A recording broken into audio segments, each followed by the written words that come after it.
नमस्कार प्यारे बच्चों। जैसा कि आपसे हमने वादा किया था, हम लोग इस मैथमेटिक्स के बेसिक कोर्स के पहले चैप्टर नंबर सिस्टम अर्थात संख्या पद्धति से शुरुआत करेंगे। क्योंकि बेसिक्स को बहुत समझना है, इसलिए हम लोग सबसे पहले स्टार्ट करेंगे संख्याओं के प्रकार। संख्याएं कितनी प्रकार की होती हैं। आप हमारे साथ में पूरे वीडियो में बने रहें और देखें ध्यान से कि किस प्रकार से आपको चुटकियों में संख्याओं उनके प्रकार एकदम से क्लियर हो जाते हैं। आप केवल समझने नहीं अपितु तो समझाने लायक भी हो जाएंगे। तो शुरू करते हैं संख्याओं के प्रकार से। सबसे पहला जो प्रकार है उसे हम लोग बोलते हैं प्राकृतिक संख्याएं।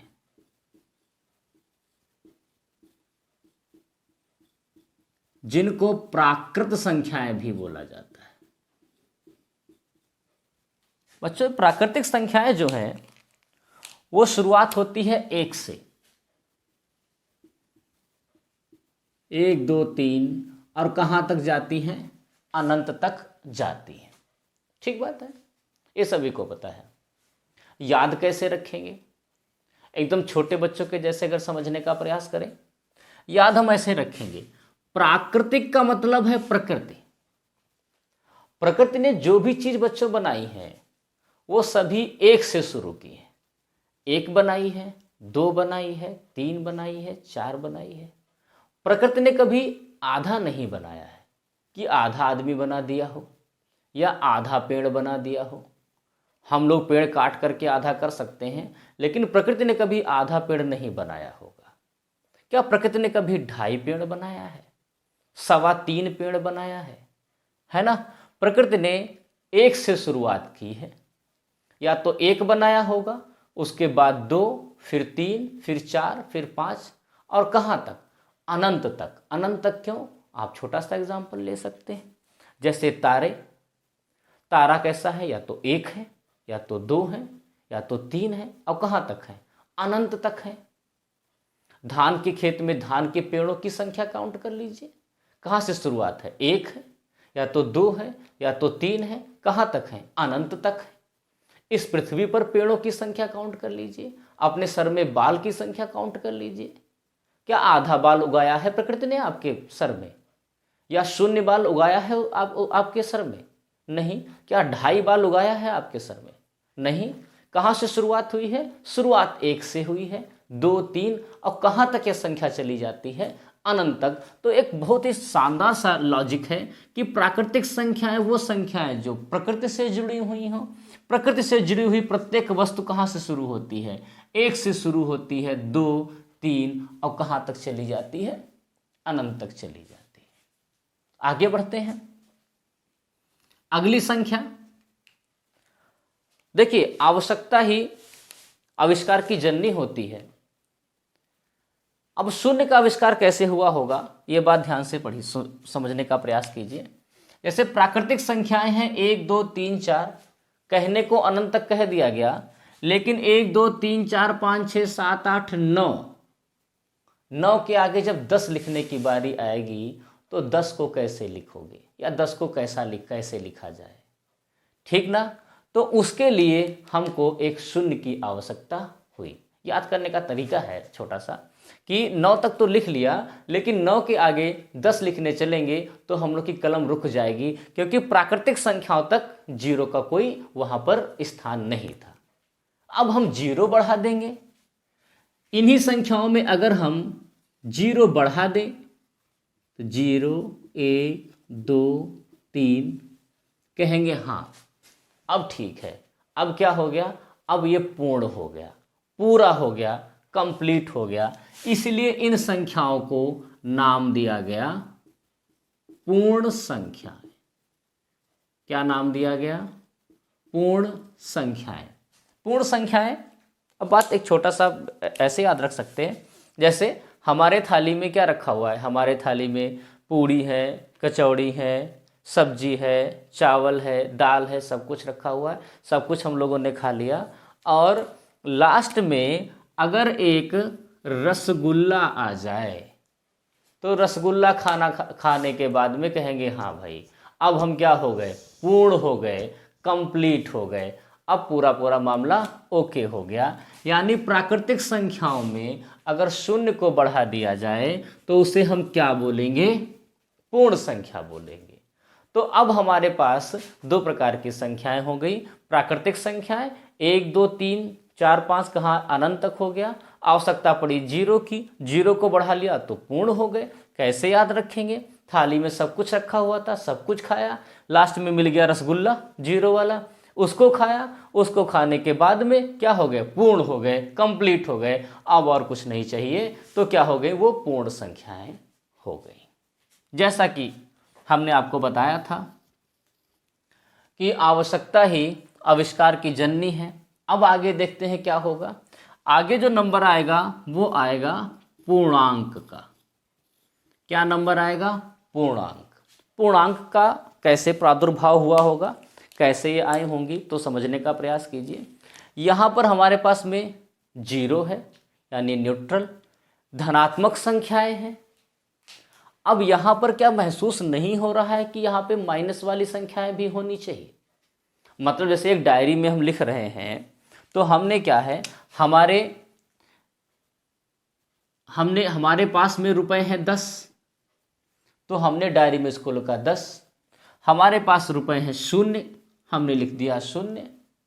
ठीक, हमारे ऊपर किसी के 10 रुपए उधार हैं, उसको कैसे लिखोगे? अगर उसको भी 10 से ही ऐसे लिख दोगे तो क्या होगा? क्या हम एक साल बाद ही जान पाएंगे कि ये 10 रुपए हमारी जेब में है वो हैं या उधार लिए हैं वो हैं?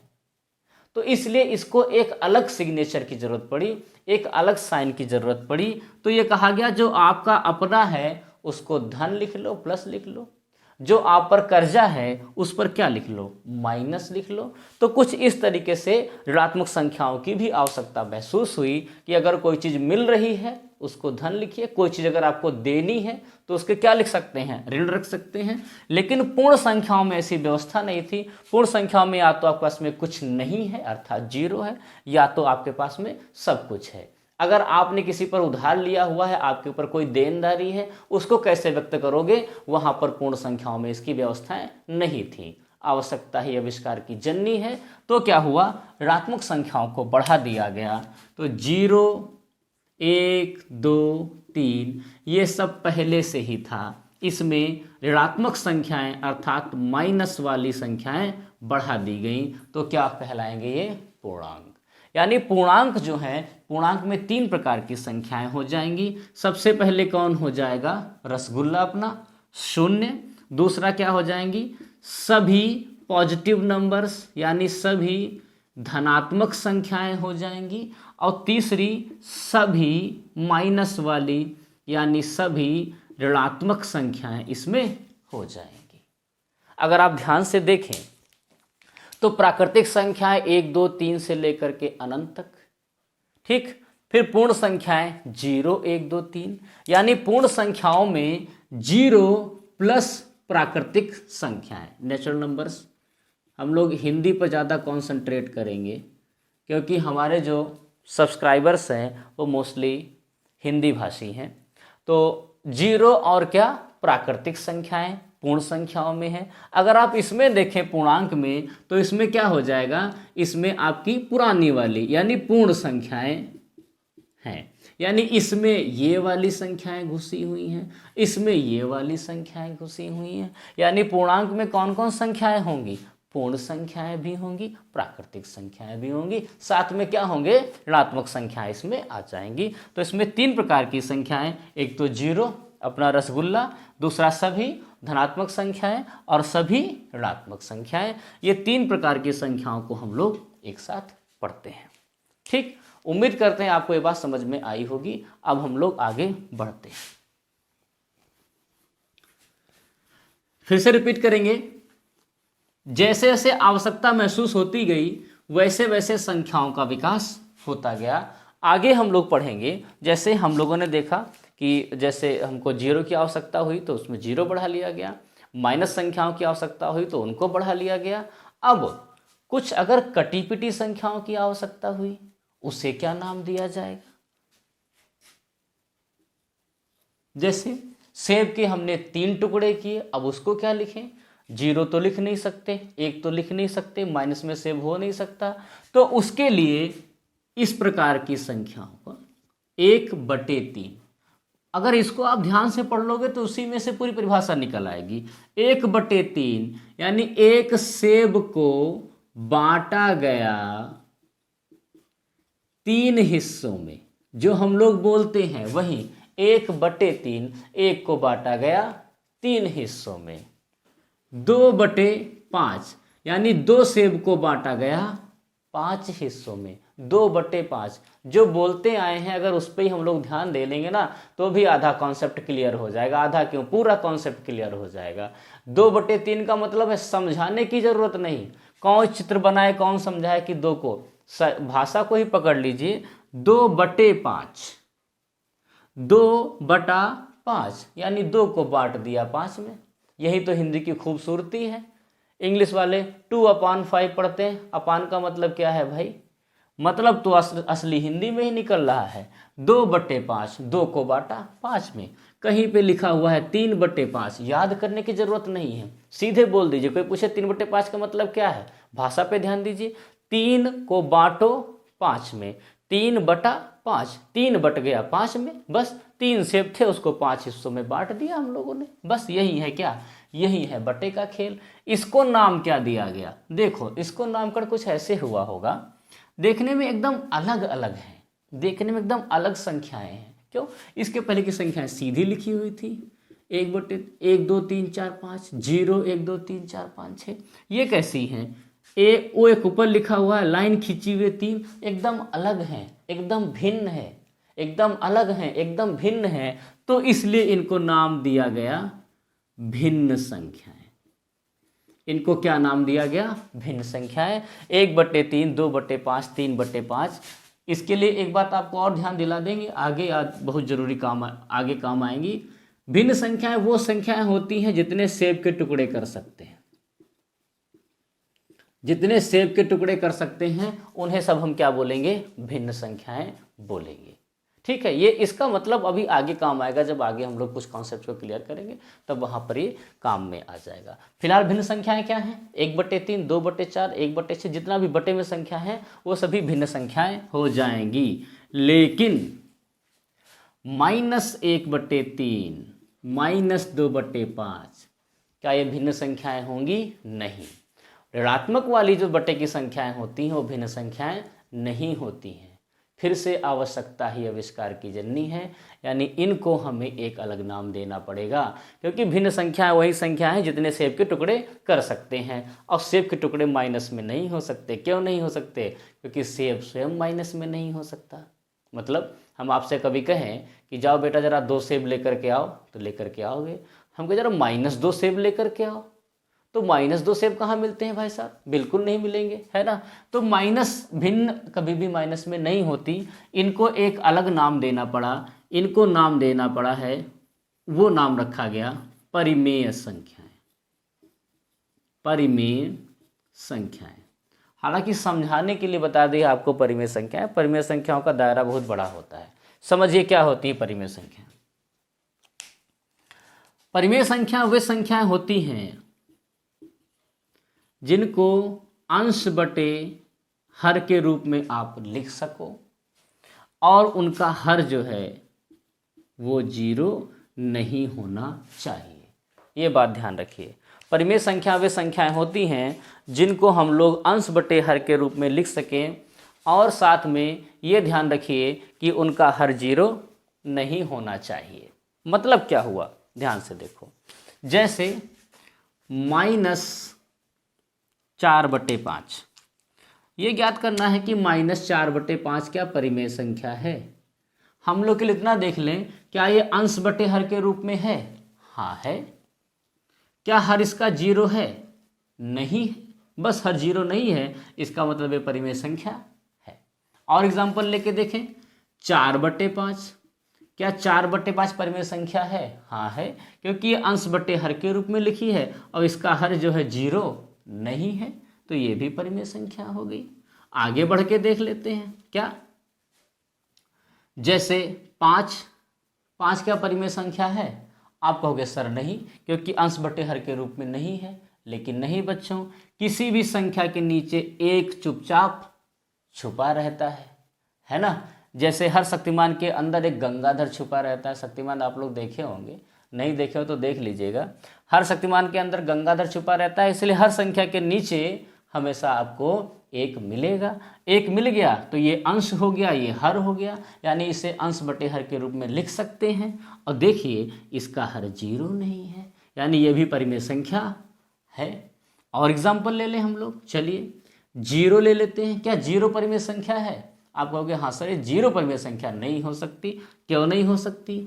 हर एक शक्तिमान के अंदर गंगाधर छुपा हुआ है, नीचे एक है।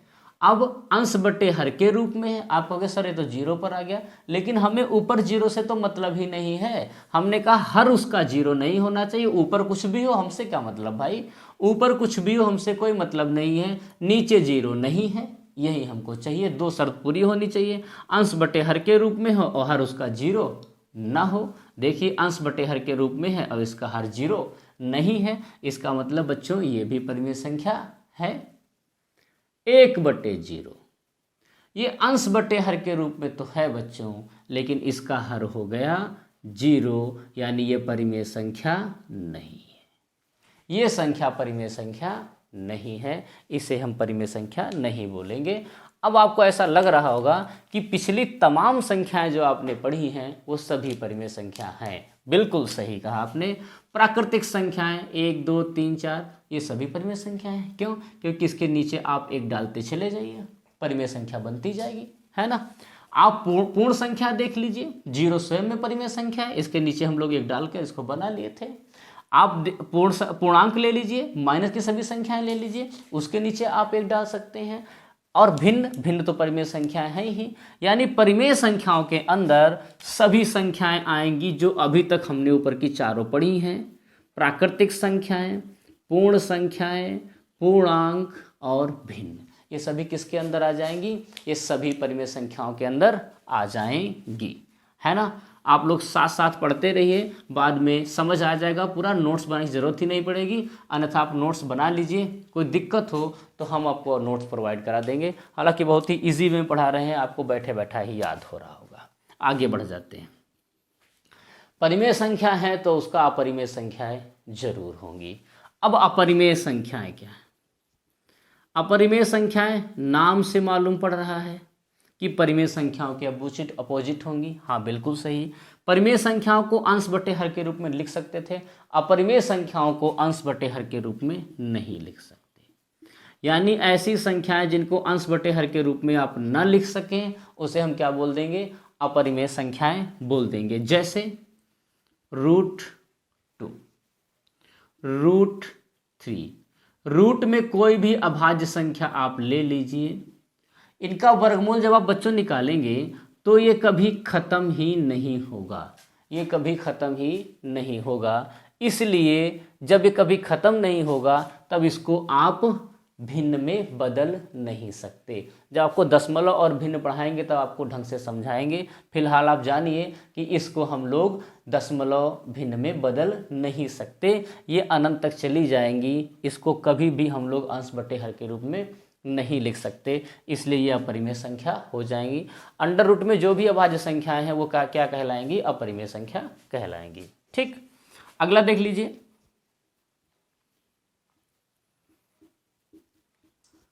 वास्तविक संख्याएं। वास्तविक संख्याएं अभी तक जितना भी हमने पढ़ा है ऊपर की सभी 6 संख्याएं वो सभी वास्तविक संख्याओं के अंतर्गत आती हैं बच्चों। मतलब वास्तविक संख्याओं को हम लोग बोलते हैं अपनी देहाती भाषा में तहरी। तहरी क्या होता है? इसको कई क्षेत्रीय भाषा में हम तहरी हम लोग बोलते हैं। इसको पीला चावल बोला जाता है। तहरी एक ऐसी डिश होती है जो कि फुल ऑफ न्यूट्रिएंट्स होती है। मतलब इसमें आप सब कुछ डाल सकते हो, चावल डाल सकते हो, है ना। इसमें क्या, इसमें चावल पड़ेगा, सभी प्रकार के मसाले पड़ेंगे, है ना, न्यूट्रिला पड़ेगा, सोयाबीन पड़ेगा, गोभी पड़ेगा, बैंगन पड़ेगा, आलू पड़ेगा, जो कुछ भी आप डालना चाहो सब डाल लीजिए, तहरी तैयार हो जाएगी। तो वास्तविक संख्याएं क्या हैं? वो तहरी हैं। क्यों तहरी हैं? क्योंकि इसमें सभी संख्याएं शामिल होती जो भी आप लोग अभी तक पढ़े हुए हो। मतलब वास्तविक संख्याओं के अंदर क्या क्या आएगा?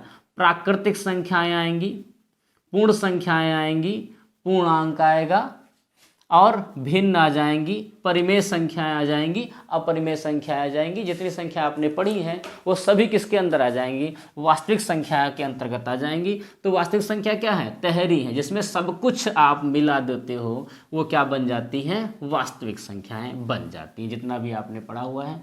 अब वास्तविक संख्याएं हैं, इसका मतलब काल्पनिक भी होंगी। क्यों, क्योंकि जब परिमेय थी जब अपरिमेय हुई, तो अगर वास्तविक है तो काल्पनिक संख्याएं भी होंगी। लास्ट है ये, इसका प्रयोग हम लोग कंपटीशन वगैरह में बहुत ज़्यादा नहीं होता है। 12th वगैरह में जो मैथमेटिक्स बच्चे लेते हैं वो इसको पढ़ते हैं।